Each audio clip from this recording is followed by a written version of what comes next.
Sir ఏంటి సార్తో రాపించలేదా? లేకండి అక్కడ ఒకసారి నిలబడండి, లేవండి ఒకసారి చప్పలు కొట్టండి గట్టిగా. సార్ మరి చాలా సంతోషం, మీరు ఎంత నీరసంగా ఉండి ఇక్కడికి వచ్చారు మంచిగా. మరి ఈ సార్ మన కుక్కటపల్లి జడ్పీ స్కూల్ ఉంది కదా, జడ్పీ స్కూల్ ఆయన హెడ్ మాస్టర్గా 10 years అక్కడే ఉన్నారు. 10 years అక్కడే.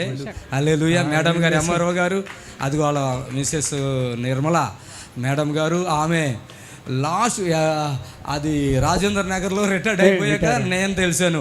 ఆ రిటైర్డ్ అయినందుకు నాది టీవీ చూశారు, అబ్బో ఇంత మంచి పాస్టర్ గారు ఇక్కడికి వచ్చారు, చప్పట్లు కొట్టండి గట్టిగా. హల్లెలూయా. చాలా మంచి కుటుంబం ఇది, వీళ్ళు మమ్మల్ని చాలా ఆదరించాలి అని ఆశ కలిగినటువంటి వారికి ఉన్నారు వాళ్ళు. మా అదృష్టం సార్ అది. బాబు నాకు ఇంట్లో వెళ్ళా కానీ 2 సంవత్సరాలు ఉన్నా మీ ఇంట్లో, కానీ ఒక 2 నెలలు ఉన్నాను దాంట్లో. ఒక 2 నెలలు అంటే వస్తాను వెళ్ళటం అన్నట్టు. ఓకే ఓకే, చాలా మంచోళ్ళు అండి, దేవుని స్తోత్రం. హెడ్ మాస్టర్ గారు అప్పుడు అన్ని ఉద్యోగంలో ఉన్నప్పుడు నేను తెలవదు, రిటైర్డ్ అయిపోయాక అప్పుడు కూర్చుంటే అప్పుడు నేను తెలిసాను.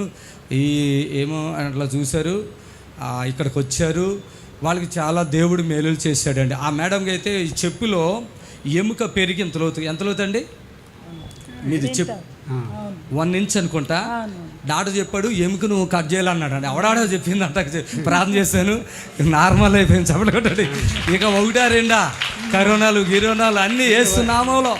వాళ్ళ అమ్మగారికి 3 సార్లు ప్రార్థన చేసినట్టు. ఫస్ట్ టైం చేసినప్పుడు ఎంత లావు కాలు మా మదర్ది, నన్ను ఇంట్లోకి రమ్మంటే వెళ్ళాను, నార్మల్ కాల్ అయిపోయింది. ఆవిడ అంటది, అయ్యా నీకోసం నేను ప్రార్థన రోజు చేస్తున్నానని చెప్పింది. మళ్ళీ 2వసారి అర్థమైపోయింది, ఆమెకున్న బంగారం అంతా తీసి అమ్మగారికి ఇచ్చేశారు. ఇక నేను సెలవు తీసుకున్నానని. అప్పుడు ఇలా చుట్టాలు అందరూ ఆ ఇంట్లో ఉన్నారు.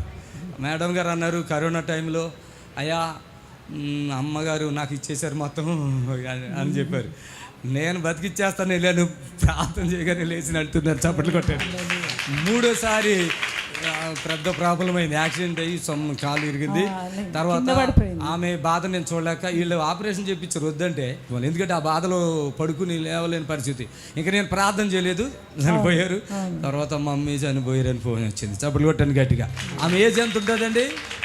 ఏజ్ మీ అమ్మగారు 80 సంవత్సరాలు. బైబిల్లో చెప్పాను, నేను అప్పుడే చెప్పాను, అమ్మ ఇక ఆత్మాలు ప్రార్థన చేయను, ఇప్పటికే 3 ప్రార్థనలు అయితే 3 సార్లు బ్రతికిచ్చాను కాబట్టి ఇక బైబిల్ ప్రకారంగా 70 అధిక అంటే అంతవరకు అయిపోయింది. ఇంకా అంతే, మీ అమ్మగారు సెలవు తీసుకుంటారు.